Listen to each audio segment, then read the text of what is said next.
नमस्कार, turning point में आपका स्वागत है और मैं हूं आपके साथ सायमा। महाराष्ट्र में सियासी उठापटक जारी है। ऐसे में अब एनसीपी के संस्थापक शरद पवार ने सुप्रीम कोर्ट का दरवाजा खटखटाया है। एक तरफ तो महाराष्ट्र के पूर्व सीएम उद्धव ठाकरे अपनी पार्टी के लिए सुप्रीम कोर्ट के भरोसे बैठे हुए हैं, तो वहीं अब दूसरी तरफ शरद पवार को भी सुप्रीम कोर्ट का ही सहारा है। अब महाराष्ट्र की सियासत में सुप्रीम कोर्ट की भूमिका काफी ज्यादा दिलचस्प और अहम हो गई है, जिसने सियासी पारा काफी ज्यादा हाई कर दिया है। तो क्या कुछ है पूरा मामला और शरद पवार ने सुप्रीम कोर्ट से क्या मांग की है, सब कुछ आपको पॉइंट टू पॉइंट बताते हैं। शरद पवार ने खटखटाया सुप्रीम कोर्ट का दरवाजा। भतीजे अजीत पवार से हारे राजनीति के चाणक्य। महाराष्ट्र में फिर से पलटेगा पूरा सियासी खेल। क्या सुप्रीम कोर्ट से मिलेगी शरद पवार को राहत? राष्ट्रवादी कांग्रेस पार्टी यानी एनसीपी को मान्यता देने का मामला अब सुप्रीम कोर्ट पहुंच चुका है।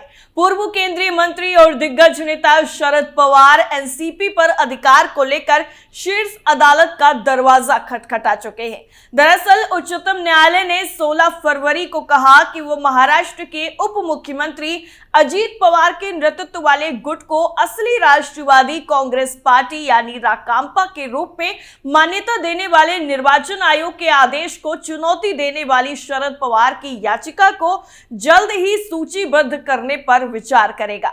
भारत के प्रधान न्यायाधीश यानी सीजेआई डीवाई चंद्रचूड़ की अध्यक्षता वाली पीठ ने शरद पवार की तरफ से पेश वरिष्ठ वकील अभिषेक मनु सिंघवी की दलीलों पर ध्यान दिया और कहा कि महाराष्ट्र विधानसभा अध्यक्ष राहुल नार्वेकर के हालिया आदेश के मद्देनजर याचिका को तत्काल सूचीबद्ध करने की जरूरत है। नार्वेकर ने कहा था कि अजीत पवार के नेतृत्व वाला गुट ही असली राकांपा है और संविधान में दल बदल विरोधी प्रावधानों का इस्तेमाल आंतरिक असंतोष को दबाने के लिए नहीं किया जा सकता है। इससे पहले निर्वाचन आयोग ने 6 फरवरी को घोषणा की थी कि अजीत पवार गुट ही असली एनसीपी है और समूह को पार्टी का घड़ी चुनाव चिन्ह भी आवंटित किया गया था।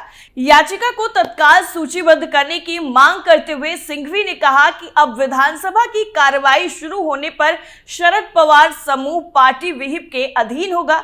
हमारा मामला उद्धव ठाकरे से भी बदतर है क्योंकि हमें कोई वैकल्पिक चुनाव चिन्ह आवंटित नहीं किया गया है। अभिषेक मनु सिंघवी की दलीलों को सुनने के बाद प्रधान न्यायाधीश यानी सीजेआई डीवाई चंद्रचूड़ ने कहा कि मैं अभी देखूंगा। ये याचिका शरद पवार ने अपनी निजी हैसियत से वकील अभिषेक के माध्यम से दायर की थी। उनसे पहले अजीत पवार गुट ने वकील अभिकल्प प्रताप सिंह के माध्यम से उच्चतम न्यायालय में एक कैविएट दायर किया था ताकि यह सुनिश्चित किया जा सके कि अगर शरद पवार समूह शीर्ष अदालत में जाता है तो उसके पक्ष में कोई एक पक्षीय आदेश पारित न किया जाए। दरअसल 2 गुटों में बटी नेशनलिस्ट कांग्रेस पार्टी एनसीपी को लेकर महाराष्ट्र विधानसभा के स्पीकर राहुल नार्वेकर ने एक अहम फैसला दिया था।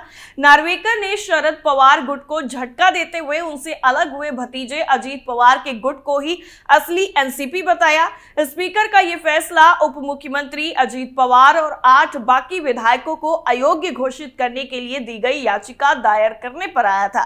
दरअसल महाराष्ट्र विधानसभा के अध्यक्ष राहुल नार्वेकर ने फैसला सुनाते हुए कहा कि अजीत पवार गुट ही असली एनसीपी है। नार्वेकर ने कहा कि अजीत पवार गुट ने 30 जून 2023 को राष्ट्रीय अध्यक्ष का चुनाव किया और उन्हें राष्ट्रीय अध्यक्ष चुना।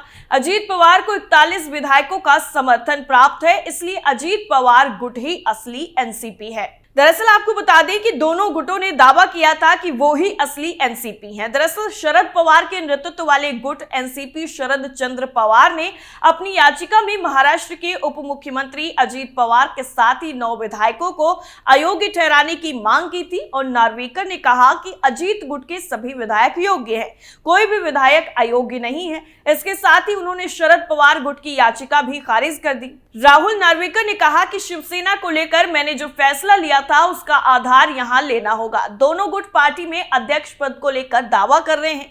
दोनों गुट दावा कर रहे हैं कि अध्यक्ष का चुनाव पार्टी के संविधान के मुताबिक नहीं हुआ है। पार्टी में दो समानांतर नेतृत्व खड़े हो गए हैं। दोनों समूहों की तरफ से अयोग्यता याचिकाएं भी दायर की गई हैं।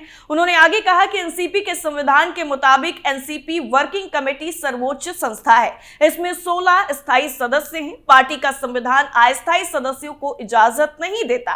पार्टी के संविधान और नेतृत्व संरचना में कोई स्पष्टता नहीं है। ऐसे में हमें नेतृत्व संरचना पार्टी संविधान और संख्या बल के आधार पर तय करना होगा कि पार्टी किसकी है। ऐसे में संख्या बल के हिसाब से अजीत पवार की अगुवाई वाला गुट ही असली एनसीपी है। नार्वेकर ने यह भी कहा कि दल बदल के आधार पर विधायकों की अयोग्यता से संबंधित भारत के संविधान के 10वीं अनुसूची में दिए गए प्रावधानों का उपयोग सदस्यों को चुप कराने या विपक्ष को कुचलने के लिए नहीं किया जाना चाहिए। इतना ही नहीं, उन्होंने आगे कहा कि पूरी तरह से कानून का दुरुपयोग होगा और न्याय के सिद्धांत के विपरीत होगा।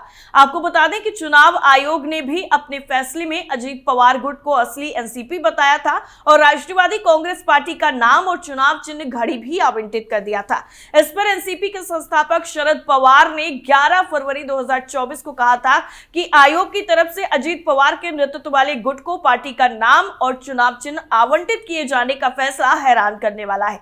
शरद पवार ने महाराष्ट्र के उप मुख्यमंत्री अजीत पवार के नेतृत्व वाली पार्टी को असली एनसीपी के रूप में मान्यता देने के निर्वाचन आयोग के फैसले को चुनौती देते हुए सुप्रीम कोर्ट का दरवाजा भी खटखटाया है।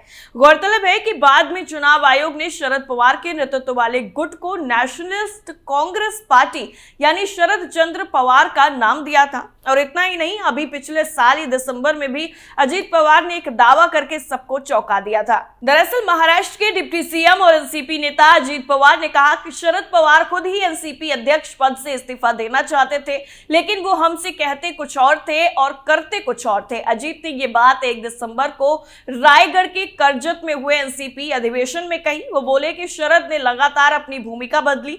इस घटनाक्रम की सारी जानकारी सुप्रिया सुले को थी। अजीत ने यह भी बताया कि शरद पवार ने ही उनसे सत्ता में भागीदारी के लिए कहा था। शरद पवार ने 2 मई को एनसीपी अध्यक्ष पद से इस्तीफा दे दिया था, जिसके बाद अजीत पार्टी अध्यक्ष बन गए थे। हालांकि बाद में शरद ने अपना फैसला वापस ले लिया था और अजीत पवार ने अपना अलग गुट बनाकर महाराष्ट्र की शिंदे सरकार में शामिल होने का फैसला किया था। जुलाई 2023 में उन्हें डिप्टी सीएम बनाया गया। अजीत पवार ने बताया कि प्रफुल्ल पटेल, अजीत पवार, छगन भुजबल, सुनील तटकरे, जयंत पाटिल, अनिल देशमुख, रामराजे नाइक निंबालकर, दिलीप वलसे पाटिल, हसन मुशरीफ, धनंजय मुंडे, हम में से 10 से 12 लोग देवगिरी में बैठे हुए थे और हम ये सोच रहे थे कि आगे करना क्या है। फिर हमने सुप्रिया को बुलाया क्योंकि हमें लग रहा था कि अगर सीधा शरद पवार को ये बताया जाएगा तो वो क्या सोचेंगे, इसलिए पहले सुप्रिया को सब कुछ बताया गया। तब सुप्रिया ने 8 से 10 दिन का वक्त भी मांगा था और ये कहा था कि उन पर छोड़ दीजिए कि करना क्या है, वो शरद पवार को मना लेंगी। अजीत के साथ ही बाकी नेताओं ने 8 दिन इंतजार किया, फिर साथ बैठकर फैसला किया कि हमें ही साहब यानी शरद पवार से बात करनी चाहिए, क्योंकि विधायकों के कामकाज पर रोक लगा दी गई थी। पवार ने आगे ये भी बताया कि इसके बाद वो सीधा शरद पवार के पास गए और उन्हें अपना फैसला सुना दिया। इसके बाद शरद ने कहा था कि ठीक है, देखते हैं क्या करना है। फिर हम यशवंतराव चौहान के इंस्टीट्यूट गए। समय बीत रहा था, हमने उनसे कहा कि जल्दी फैसला लीजिए। फिर उन्होंने बोला ठीक है। बकौल अगर अजीत की बात करें तो 1 मई को ध्वज सलामी इवेंट के दौरान शरद ने उन्हें फोन किया और सरकार में शामिल होने के लिए कहा। साथ ही यह भी कहा कि वो एनसीपी अध्यक्ष पद से इस्तीफा दे रहे हैं। शरद पवार इस्तीफा देंगे ये बात किसी को भी नहीं पता थी। इस बारे में घर में सिर्फ 4 लोग ही जानते थे। फिर शरद ने इस्तीफा दे दिया और 15 सदस्यों की एक कमेटी बनाई गई।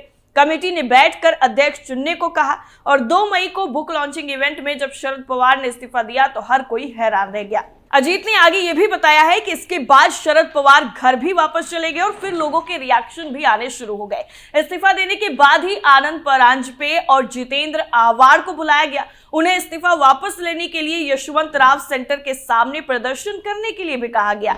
मुझे पता नहीं क्यों, अगर आप इस्तीफा नहीं देना चाहते थे तो ना देते। शरद पवार मुंबई के वाईबी चौहान सेंटर में 2 मई को अपनी पॉलिटिकल बायोग्राफी लोक भूल भुलैया संगति का विमोचन कर रहे थे और इस किताब के पन्ना नंबर 319 पर उन्होंने लिखा कि महाविकास आघाड़ी की सरकार सिर्फ सत्ता का खेल नहीं थी, अन्य पार्टियों को दबाकर अन्य पार्टियों का महत्व किसी न किसी तरह से खत्म करके राजनीतिक वर्चस्व निर्माण करने वाली भाजपा को यह करारा जवाब था। अजीत पवार ने जुलाई में शिवसेना के एकनाथ शिंदे की सरकार में डिप्टी सीएम पद की शपथ ली और शपथ के तुरंत बाद ही ट्विटर प्रोफाइल बदल लिया और लिखा deputy CM of Maharashtra. Ajit Pawar 8 विधायकों के साथ सरकार में शामिल हुए। समारोह के बाद अजीत बोले कि हमने उद्धव के साथ भी सरकार बनाई थी, तो शिंदे के साथ जाने में क्या गलत है। हमारे पास सरकार चलाने का अनुभव है और अब एक बार फिर से शरद पवार अपने ही भतीजे के हाथों मात खा चुके हैं, जिसका दर्द शरद पवार शायद कभी भूल भी नहीं पाएंगे, क्योंकि अब शरद पवार ने जिस एनसीपी की बदौलत अपनी पहचान बनाई, वो एनसीपी अब उनके भतीजे अजीत पवार की हो गई है और शरद पवार को 440 वोट से भी ज्यादा तगड़ा झटका लगा है। लेकिन अब उन्होंने सुप्रीम कोर्ट का दरवाजा भी खटखटा दिया है। तो देखने वाली बात यह होगी कि क्या लोकसभा चुनाव से पहले शरद पवार को कोई राहत मिलती है या फिर नहीं मिलती है, या फिर शरद पवार कोई प्लान बी भी तैयार कर सकते हैं। आपका क्या मानना है इस रिपोर्ट को लेकर, कमेंट करके जरूर बताइए। फिलहाल इतना ही, बाकी तमाम खबरों के लिए आप बने रहिए कैपिटल टीवी के साथ।